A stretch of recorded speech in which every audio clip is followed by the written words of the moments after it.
the Fed is going into restrictive territory. They're trying to slow the economy down and bring inflation lower. I'm a multi-asset investor. I think about emerging markets. I think about China. I think this is in many ways the most difficult moment for emerging markets because you've had the Fed tightening, but the US economy is still strong. Yeah. You've had China easing, but the Chinese economy is still weak. And so I think as those trends go through, you actually want to be in assets like emerging markets, which are beneficiary of these future trends. So you would say right now that's how you position? You look more to what should be the higher growth in EMs, hopefully at this point, which is a little bit more risky. Yeah, so we have taken risk lower in our equity portfolio, but to the extent that we have exposure in equities, we have allocated it towards Asia. There's a problem with China, though, isn't there? I mean, we don't know what they're going to do. We keep debating day in, day out whether there's more stimulus coming because there are various cracks still emerging in the economy. But then we're concerned that if they go down the old pathway of just throwing money across the economy, it could exacerbate some of the structural issues that China has. But those who are taking money off the table say, look, China just hasn't performed, let's just cut that exposure. Others are saying, well, look, China could come up with something. And nobody wants to be caught out or caught short if China does come up with a further package. So how do you trade around the two different possibilities for China? Yeah, I think the mood is terrible in China. I think, the way I think of this is China is driven by credit cycles and regulatory cycles. The credit cycle bottom in 2021, the regulatory cycle bottom in 2022. You're in the early stages of cyclical recovery. Investors always make the mistake of foregrounding these structural concerns at the early stage of cyclical recovery.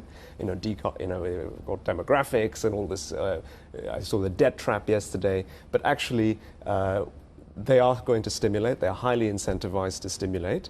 And we're seeing that come through in some numbers like domestic travel. They clearly have to do more. We expect some more in July at the Politburo meeting, latest by December. But I think that's the way we see China playing out. Does any of this filter its way through to the European markets, whether it's in the resources sector listed on the FTSE, whether it's the luxury stocks listed on the French market, some industrials in Germany? Do we see any impact?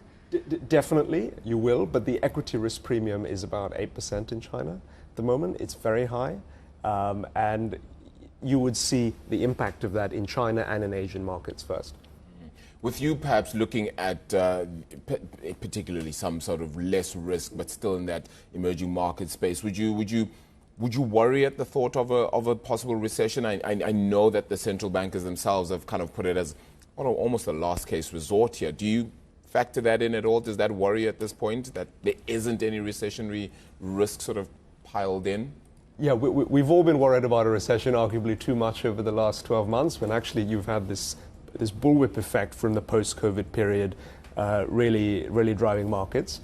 I think what I would say is EMs are not where the boom happened in the last decade. The boom was in tech, the boom was in VC, the boom was in PE. So the bust is not likely, in my view, to be in emerging markets in the way that it might have been in previous cycles.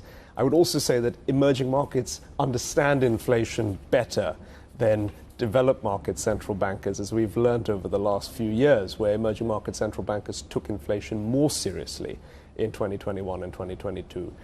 So look for the asset class to behave slightly differently. I mean, last year EMs were less volatile than DM equities, which I think is very interesting for an asset class that's supposed to be riskier. So I think that's where we are.